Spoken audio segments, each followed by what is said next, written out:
हरै मा दं नों मिथिगौ ना? बैथिंजाय दं जानांगौ नारें जुमब्रानि गेदेर बागान दं। आंनि आइया हरै दं जानांगौ। हेलौ गाइस, गिबि नोंथांमोनखौ आंनि चेनेलसिम गासिबो बरायहरनाय थाबाय। स' गाइस, दिनै नोंथांमोननिसिम गोदान बर' सावथुन मुलुगनि थाखाय गोजोन खौरां। बर' सावथुन मुलुगनि सिजौ सावथुन भारतनि पेर'रामायण सायख'जादों।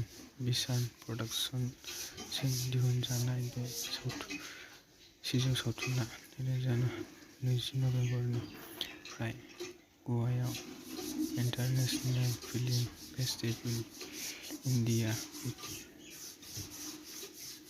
दिन्थिफुंनाय जागोन। बे सावथुनाव दं गुबैयै जारिमिनाव गोमालांनो नागिरनाय बर' हारिनि मोनसे दुखुनांथाव मोनसे सावथुन, जाय हादोराव उदांस्रिनि बुथारजानाय बर'फोरखौ इनाय खालामनाय सावगारि। माखासे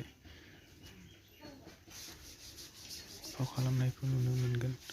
पनसि ब्रह्म, बिजित बसुमतारी, अम प्रकाश कटारी, जुबिन दास, जयन्त नार्जारी आरो बिसोरजों लोगोसे गोदान गोजाम फावगिरिफ्रा फाव खालामगोन। बे सिजौ सावथुनखौ गुवारै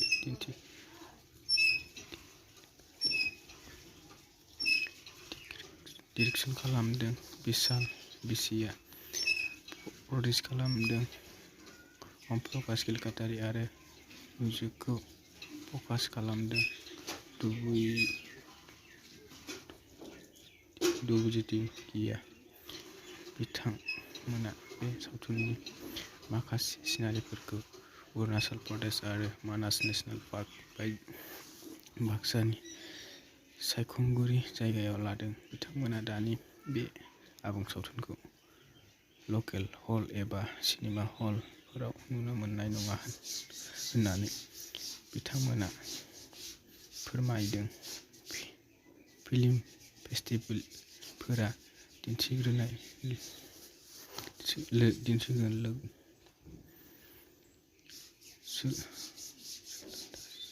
सोलिदा सावथुननि उनाव सिजौ सावथुन गोनां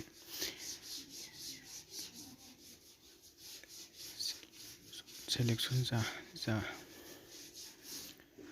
जाना जोंनि बर'नि गोग्गाथाव बाथ्रा। बेनि गेजेरजोंनो जोंनि बर' हारिनि एबा सावथुन मुलुगनि जोबोर गोजोनथाव दावगालांगोन आं मिजिंथियो। भिडिअखौ नायनानै मोजां मोनोब्ला लाइक, शेयार, साबस्क्राइब खालामना गालाङो।